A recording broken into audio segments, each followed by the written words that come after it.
Cartier started making wristwatches for men in the early 20th century. And it was a real groundbreaking move at the time because wristwatches, with a silk or diamond strap normally, were traditionally the preserve of women.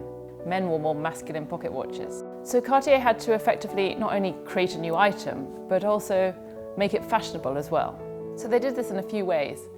In French, the word for watch is feminine, la montre. By naming one of his early watches after the tanks in the war, the shape of the caterpillar treads was said to inspire the design of the watch shape. Louis gave his new timepiece a very masculine-sounding name, and importantly with a masculine pronoun, le tank.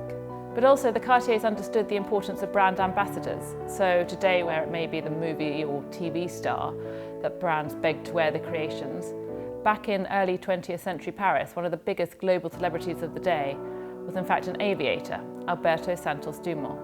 Now Santos was something of a character. He was known for flying around Paris in his many flying machines, one of which resembled a hot air balloon, and tying it up to a lamppost while he popped into the nearest bar or restaurant for a glass of champagne on a night out.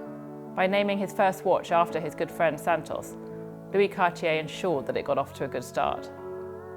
Some men, of course, prefer to stick with their pocket watches, including the brother's father, Alfred Cartier. But in time, these male wristwatches became something of a status symbol, and not just among men. Jacqueline Kennedy Onassis, for example, was one of the many women who chose to wear a tank watch.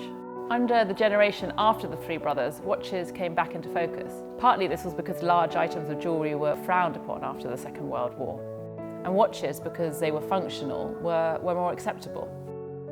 My grandfather, Jean-Jacques Cartier, enjoyed working on the watches when he headed up Cartier London.